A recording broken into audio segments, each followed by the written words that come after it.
Hello and welcome to another step-by-step how to tie tutorial video. This is the dancing caddis. This is letter D of my A to Z video series out of my book from Norway, the Fly Pattern Encyclopedia.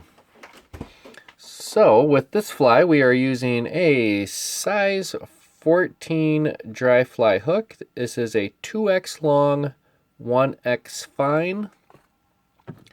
Tying thread, I am using a waxed olive. The body material is seal fur. It's an olive brown. Wing material is elk hair, elk body. And we have some Grizzly Hackle. So let's go ahead and remove our sample. And we will secure our hook in our vise.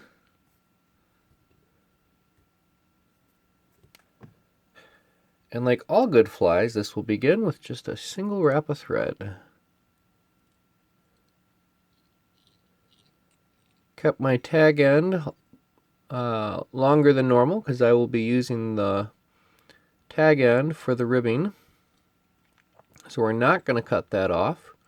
I said I'm just going to bring that forward just a little bit where we can dub on our body material, the brown olive seal fur. And with this precious material, even more so, less is more. We'll get a nice small tight dubbing noodle.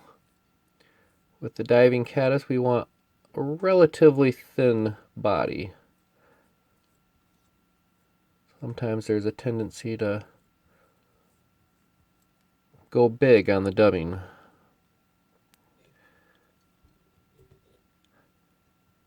We'll dub on our body with nice close touching wraps. Once it gets started, there we go. And we can just work the material forward from the bend of the hook forward.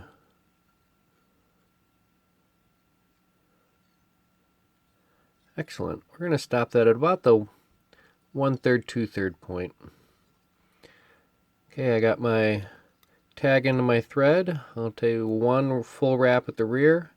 I'm going to take 3 wraps forward. 1, 2, 3 full wraps forward. I can secure the ribbing.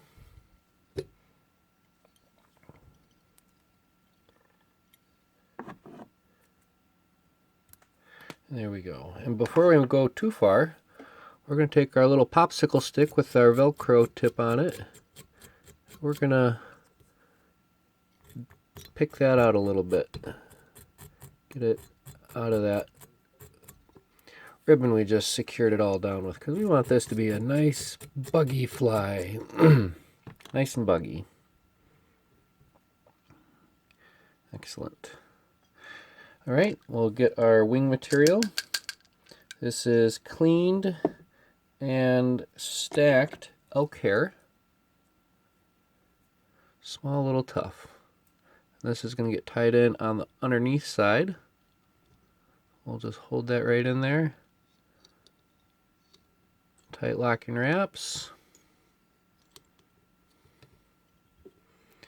We'll spin this over and trim off the waist. I turn that to keep the thread on the far side of the hook so it's not in danger of getting nicked off. Okay, we'll secure that down just a little further. Make sure it stays centered on the bottom. Next will be our hackle. And with my hackle feather, I'm just going to give it a slight little buzz cut on either side of the stem. Get one stray. secure that down.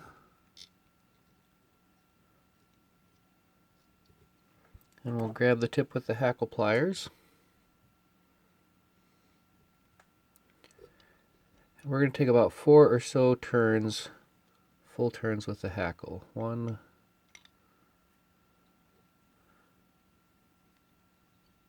2,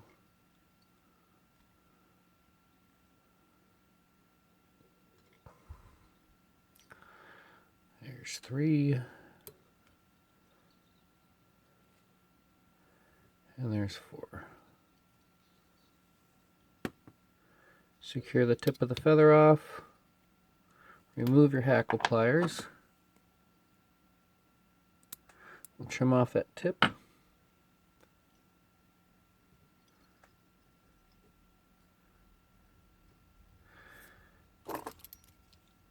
We'll finish this with the old 1, 2, 3 whip finish. 1, 2, 3. It's easy as that. Tighten that all down, secure the knot, and we'll trim off our tying thread. And what makes this one a little bit more unique is we want this to ride hook side up. So I'm going to come in and trim it right on the top of the shank.